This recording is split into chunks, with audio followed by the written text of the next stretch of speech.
Herkese merhabalar, ben Huri. Huri Tek Mutfak'ta kanalıma, mutfağıma hoş geldiniz.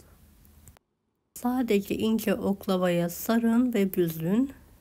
Kıyır kıyır ağızda dağılan muhteşem bir tatlı tarifi hazırlıyorum. Yapımı kolay. 2 adet tam yumurta,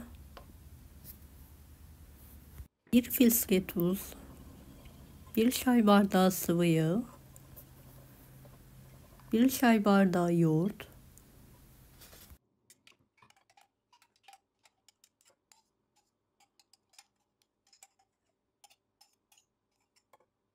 1 çay bardağı ılık su,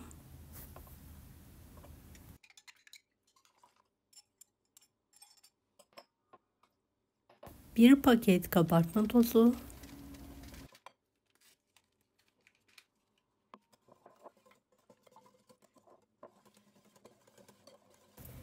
4,5 su bardağı unu azar azar ekleyerek yumuşak, ele yapışmayan bir hamur hazırlayalım.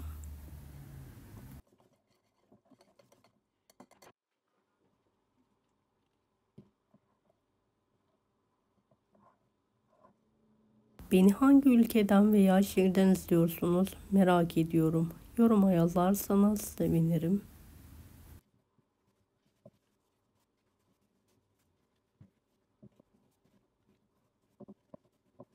Evet, 5 dakika pürüzsüz olana kadar yoğurdum. Ortadan ikiye keserek bezeleri ayırıyorum.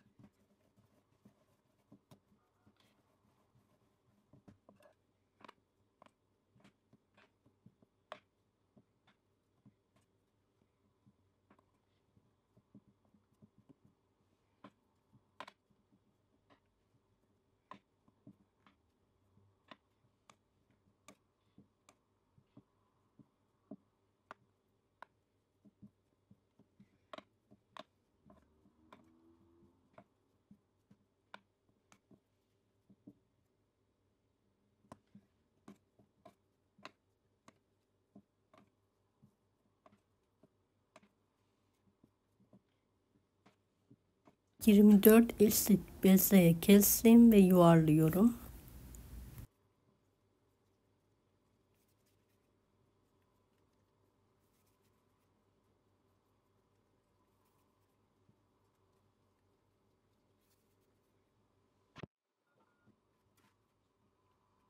Evet, un serpilmiş bir tepsiye alalım. En az 1 saat bezelerimizi dinlenmeye bırakalım.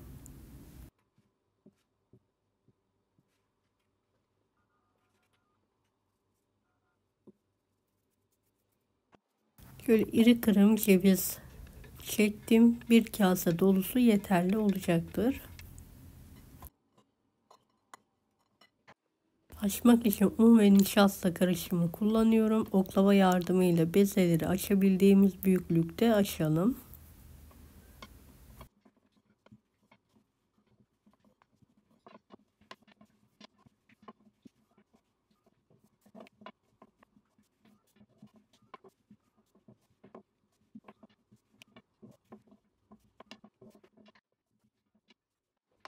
Tüm bezeleri açtım. Tezgahın bir kenarında üst üste bekletiyorum. Evet, incecik yufkalarımı açtım. Evet, tereyağı ve sıvı yağ karışımından her tarafına gelecek şekilde kaşık yardımıyla dökerek sürelim.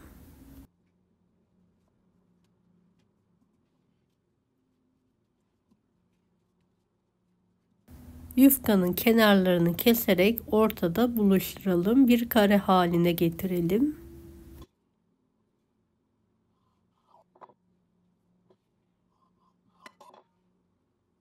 Ceviz serpelim. İnce oklavaya sararak büzelim.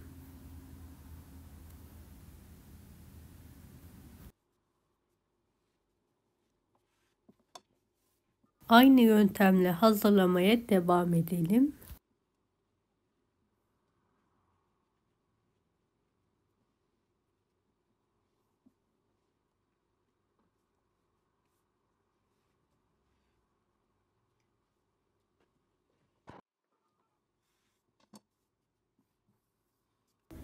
Evet, hepsini hazırladım. Ortadan ikiye keserek tatlılarımı hazırlıyorum.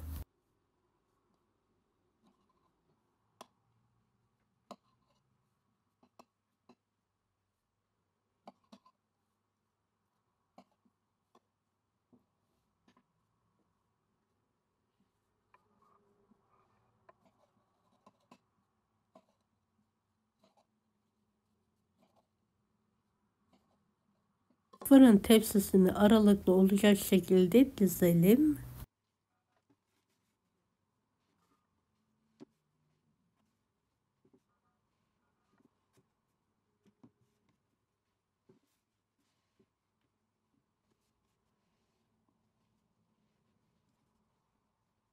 Bu ölçülerden 2 tepsi tatlı çıkıyor. Diğerini daha farklı model yaptım.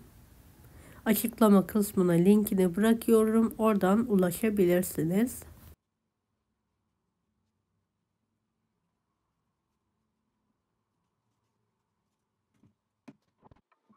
Evet, son tatlımı da oklavadan çıkartıyorum. Ortadan ikiye keserek tepsiye alıyorum.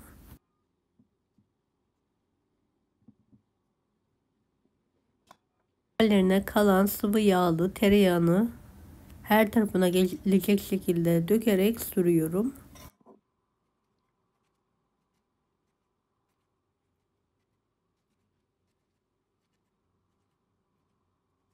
İster hemen pişirin, isterseniz hava almayacak şekilde buzluğa kaldırın.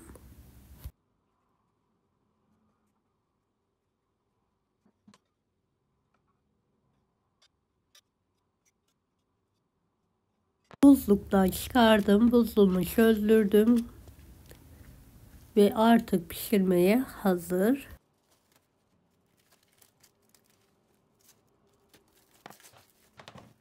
Şerbeti için 4,5 su bardağı içme suyunu uygun bir tencereye alarak hazırlayalım. 4 su bardağı toz şekeri de bir kaba aldım, kenarda hazır olarak bekletiyorum.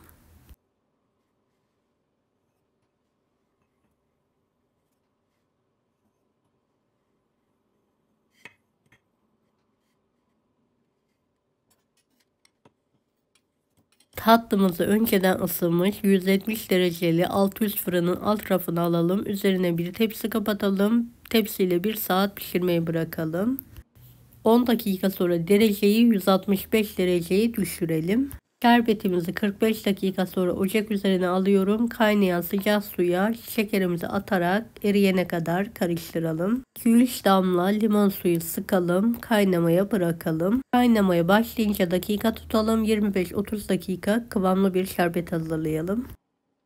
1 saat sonra üzerindeki tepsiyi aldım. Dereceyi de 160 dereceye düşürdüm. Toplamda 1 saat 25-30 dakika tatlımı pişiriyorum. Şerbetin parlak olması için bir parça tereyağı atalım ve karıştıralım. Kıvam kontrolü yapıyorum. Kıvam alan tatlımı küçük ocağa alıyorum. Tatlım da nar gibi kızardı. Hemen fırından çıkartarak kısık ocağın üzerine alıyorum.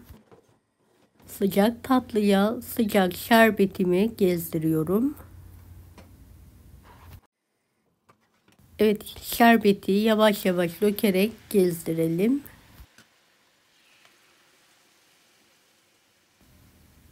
İki aşamada verelim şerbetimizi. Yarısını ocak üzerinde, yarısını tezgah üzerinde verelim. Yaklaşık 1-2 dakika ocak üzerinde tutalım. Daha sonra hemen tezgahın kenarına kaldıralım.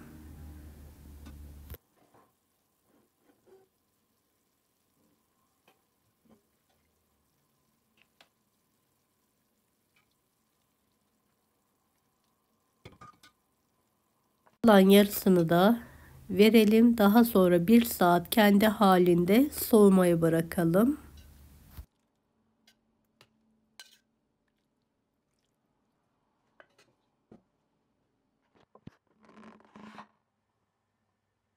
Evet, ben ertesi günü servise hazırladım. Şöyle sizlere yakından göstermek istiyorum. Dilerseniz tek parça, dilerseniz de ortadan ikiye keserek ikrama hazırlayabilirsiniz.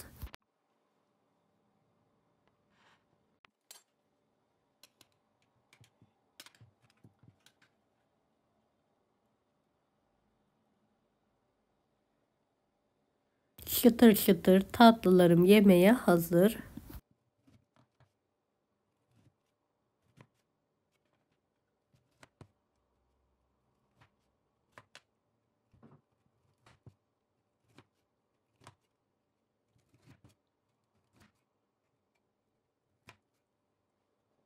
Deneyecek olan herkese şimdiden kolaylıklar dilerim. Kanalıma ücretsiz abone olmayı unutmayın. Bir dahaki videolarda görüşmek üzere. Allah'a emanet olun. Hoşça kalın. Daha farklı tarifler için bunları da izlemeyi unutmayınız.